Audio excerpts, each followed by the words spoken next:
Hey Bookends! Welcome to a 10-minute book review. I'm 10. Today's book review is going to be on The Prison Healer by Lynette. Oof, can't really get that glare out. Lynette Noni. So we like to start off every book review with a star point, as in out of 10 stars. How many stars did this particular book garner? And a rating, as in if this was a movie or a TV show, what would it be rated? Star point, this book was a 10 out of 10. It was wonderfully written. We're going to get into why it scored so high. And for a rating, this book would be a PG-13. I would say a solid PG-13. There really isn't anything that would bring it above to the level of R. But that said, I wouldn't give it to a 12-year-old to read. Someone in the 8th grade and above, so 13 and older, would probably be just fine reading this with no problem. So, jumping right on in. The book stars a young woman by the name of Kiva. I believe she is 17 years old.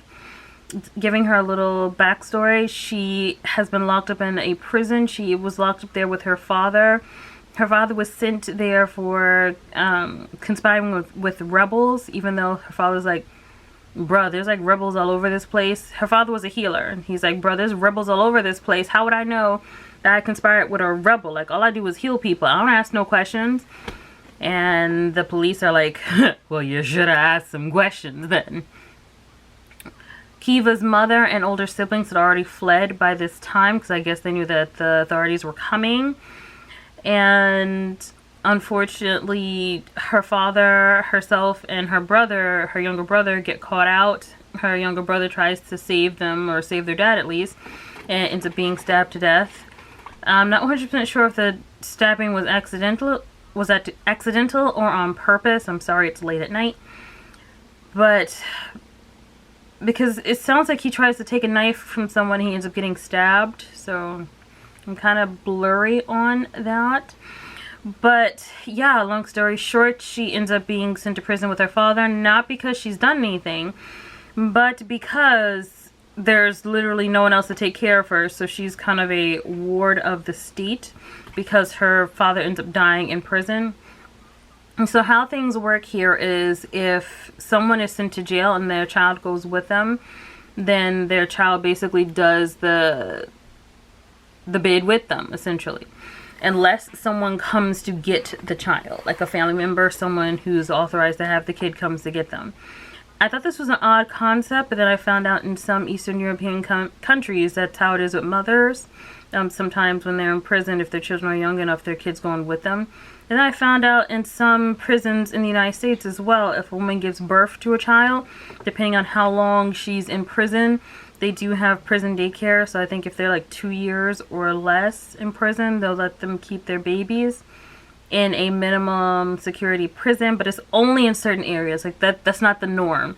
Generally, if someone in the U.S. has a baby in prison, that baby goes into child services and is either usually transferred to a parental figure of that person, or some familial figure of that person who's been imprisoned, or they're just left in child services to be bounced around to different families in DIFAs. But for all intents and purposes, in this book, if someone has a child and they go to prison, that young child goes with them if the child is caught alongside them when they're being taken in. So Kiva's father ends up dying in prison, and she becomes the prison healer, the title. And while she's being a prison healer, a prisoner comes in, which is nothing new, except it's kind of cold out, so generally they don't get a lot of prisoners during the winter. I guess people do their crimes inside, I don't know, but anyway. So a prisoner comes in, and he's relatively handsome, and she helps him basically acclimate to the prison, not because she actually wants to help him, but because she was assigned to help him. There's also a guard. Oh, his name is Jaren. There's also a guard by the name of Nari. By the name of Nari, who kind of befriends her as well in an odd way. And then finally there is Tip. Tip is like a young boy who found himself in the same circumstance as Kiva, which is his mother was being arrested. He wouldn't let go of his mother, and so he was put into prison. Unfortunately, his mother died. So Kiva is basically taking care of him, and he helps her in the prison hospital. So the story essentially follows Kiva as she's navigating the politics of this hospital, as she's trying to solve the mystery of this stomach virus or this disease that periodically kills the inmates. Let's talk about, because I don't want to give away too much because we'll end up giving away the plot. I will say that this isn't a spoiler because it's on the jacket, it's in the blurb. So the Rebel Queen. So there are 2 kingdoms, but one kingdom is the one that's actually in power right now. The other kingdom is led by the Rebel Queen, and she is brought into the prison because she's caught. And when she's brought in, it is Kiva's responsibility to keep her alive. Not just because she's a prisoner there and that's her job to begin with, but also because the warden is like, listen, she gonna do these 4 trials, and if she ain't alive for these 4 trials, you're not gonna be allowed to find out what's gonna happen to Tip either. So basically, okay, Kiva is threatened by the rebels who are in the prison, and they tell her if the Rebel Queen dies, Tip dies. So she goes back to the warden and is like, you know, bruh, they said they're gonna kill Tip. They're gonna kill Tip. And he's like, very sad, very sad. But listen here. If that Rebel Queen dies, you won't be alive to find out what happened to Tip. Y'all both go to the Everworld or whatever they consider the afterlife to be. Because he's like, you know, you need to keep her alive. So she has a lot riding on her, and she decides to pull a Katniss and take on the trials herself, because she's like, okay, either way, I'm going to be dead, right? If the Rebel Queen dies, and she's already sick, so if she dies during these trials, I'm going to die either way. Whether she lives, I'm going to die in these trials. If she dies, I'm going to die anyway. So it didn't make a difference, but at least she could try to save Tip. So, yeah, she volunteers to do the trials for her. Let's talk about the things that the book got right, because this book got a lot of things right. First of all, from the description of Jaren, he's basically described as being handsome, you know, just generically handsome.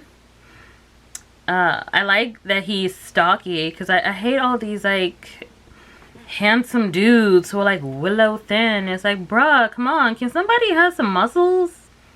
Like, does everybody have to be willow thin and brooding? Like, come on now, make somebody who's, like 200, 175, something, some muscles on him or something.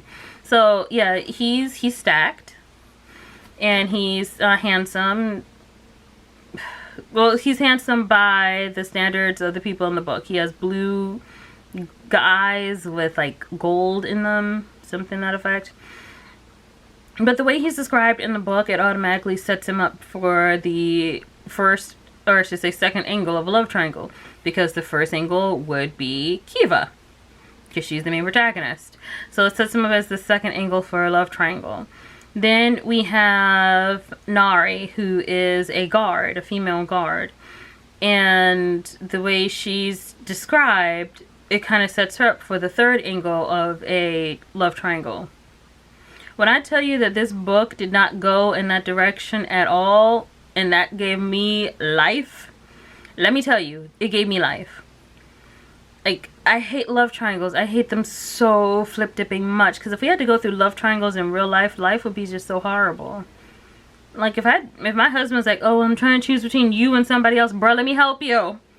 Choose them, I'm out. Like, most people aren't going to be in the middle of a love triangle with someone saying, oh, I like you, but I like this person. Like, no, most people are going to be like, let me help you. Let me help you by helping me get away from you. So, no love triangles. I thought that there was going to be a love triangle. There are no love triangles. I will say that the ship I wanted to sail didn't sail. But You know, there are, I want to say there's going to be two more books, or one more. I'm hoping it's only one more book. I prefer a duology over a trilogy, but yeah, I'm hoping there's only one more book. But yes, that was something they did right. The author did not put in the classic love triangle just because there's a cute guy and also two cute women in it. Like, she didn't put. Well, I wouldn't consider Nari cute. Nari is strong and probably pretty, and also missing a limb. I'll let you figure out which limb it is. But yeah. So, it didn't do that. Also, the author created an adorable character who wasn't there just for the purpose of adorability. So, to kind of give you an example of someone who's just there to be adorable.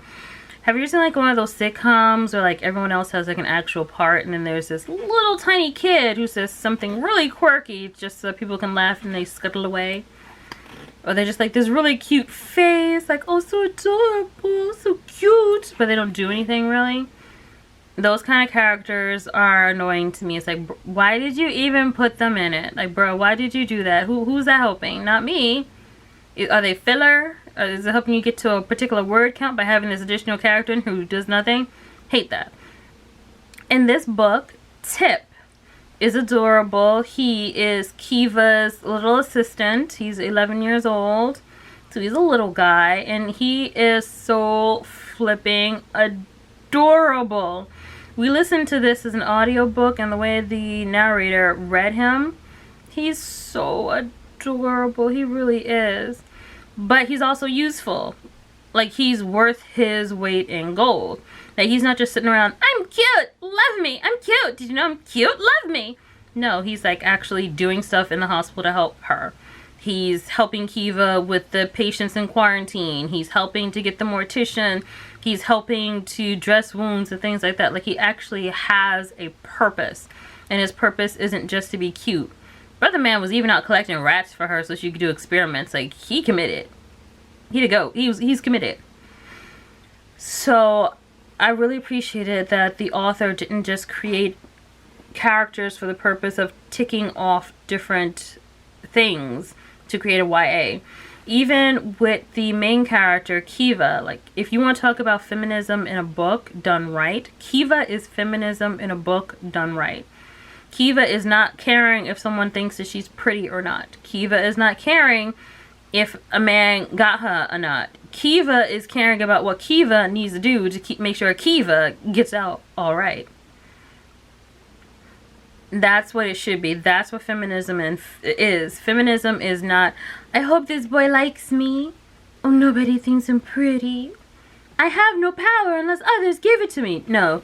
Kiva is like, bruh, this is my life. I'm doing my best to keep my life. I gotta do what I gotta do to keep my life. I don't need nobody in it to help me keep my life. And I loved it about her. She was not a damsel in distress. She didn't need people to help her, aside from, you know, needing to survive. Also, the author touched on assault. So Kiva had been assaulted several times, not as much as the other people in the prison. So I appreciate how she touched on that gently, but did touch on it. Because if we're thinking about this, she's locked away in a prison for years, and other women have been sent away to this prison to be locked away for years, and they're sharing space with men, and men, you know, male guards, and also other prisoners who happen to be male. So of course, I'm not trying to be funny or anything, but men will assault other men in prison. You know, that they won't even be gay, and they'll just assault other men in prison.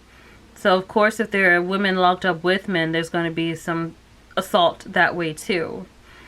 And I like how the author brought that up in a way that, as an adult, I understood what was happening.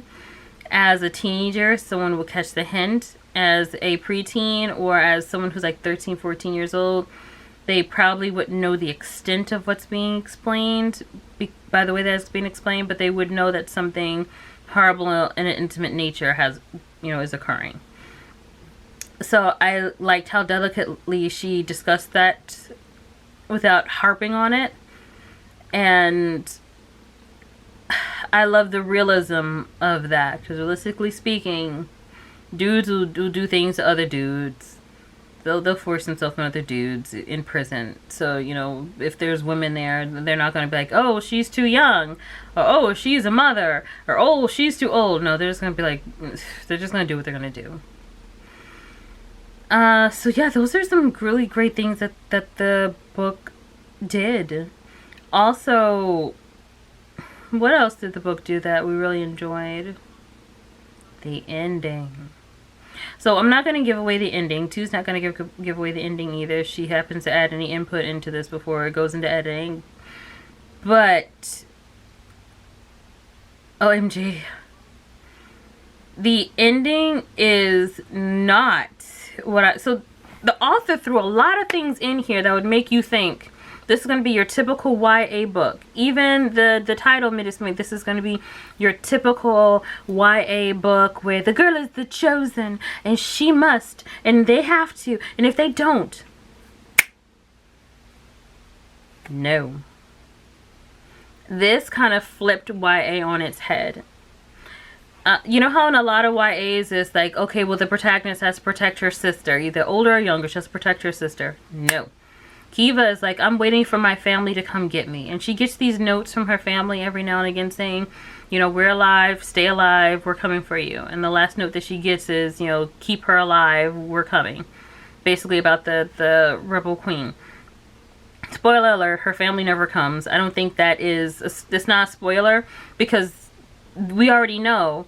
First of all, the blurb for the second book is already out.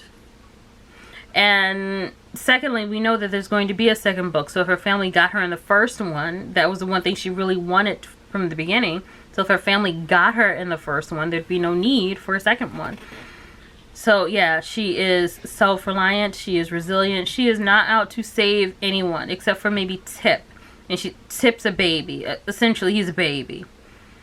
So this isn't the typical YA, I must protect my sister. Or the, I'm not good at anything, but I'm going to try this one thing. I'm a master at this one thing I've tried once. No, this isn't a Mary Sue type of a trope.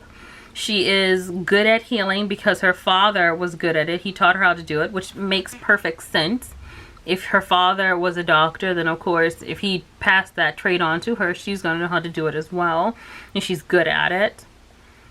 She has an actual purpose, which is to survive. She is smart, so she's not out doing dumb stuff. Like if you've read a lot of YA books, or if you're familiar with YA books, you know that the protagonist will usually do something really stupid. Like something obviously stupid because they're going with their heart, because they're a girl. Girls have to go with their heart. Ugh. Let me tell you this. Sister Girl was not going with her heart, anybody else's heart. Sister Girl was using her head the entire time. 100% of the time, this girl had her head in the game. Even when she was trying to survive in the prison, even when she was like at her wit's end, 100% of the time her brain was in the mix. And I love that. That's not saying that she is like the smartest person in the room. She's not.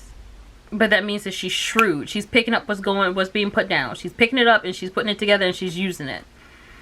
I loved that. And it also shows that you can have a female protagonist who isn't an idiot and still have a good book. A lot of people feel like, okay, well, if she's not dumb or ditzy or if she doesn't make mistakes because her heart tells her so, then it's not going to be a good book. We're not going to be able to make it flow. We're not going to have the plot be driven by anything.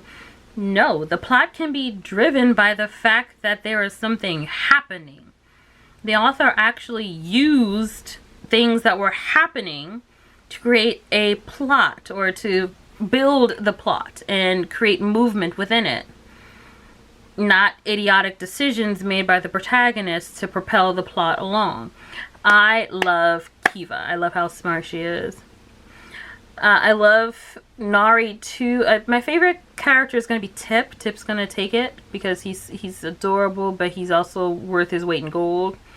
My second favorite is going to have to be Kiva because she is just, she's on the ball. She's my Katniss. Like, she is the one who like brought it home for me.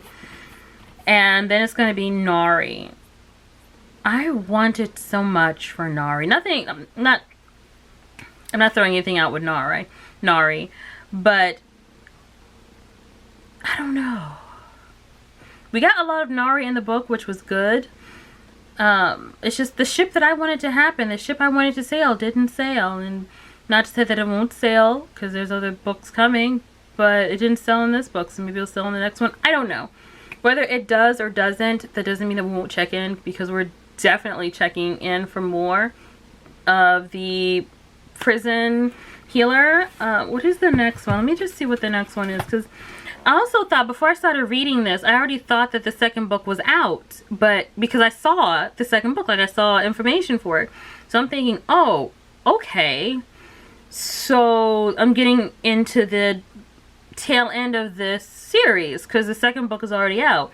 As it turns out, the second book was not out. It's just that the blurb and the picture for the second book is out, and that is The Gilded Cage. Now, I read the blurb for the second book, and I'm like, okay, well, I already know what's going to happen in the first one. Should I even read the first one? Because I already know, according to the second one, what's going to happen. When I tell you the blurb for the second book does not give you even a hint as to what happened in this first one, it doesn't give you a hint. It does not give you a hint. You need to read this first one beginning to end in order for you to really enjoy it. Like, you cannot skip this first book, and that ending will slap you in the face. Like, wait, what happened? Hey, bro, when I say it will slap you, the ending will slap you, because you will not be expecting it. You'll be like, what? Like, it will slap you. It will. Yeah, so all in all, this is a great book. If you like my earrings, I'm going to leave a link to the company that makes them. In fact, let me just look on my Instagram really quick. She just had a sale going on too, and I'm not sponsored. Tu's not sponsored. I'm not sponsored. We just like to show you nice things if we find nice things. So it's okay, sign all, and we're gonna leave a link to her store in the description. But she makes really cute stuff. I don't know if you can see this, but she makes really cute stuff. So yeah. Once again, this has been a 10-minute book review. I'm 10. If you like what you see, please like and subscribe. Bye, Bookends.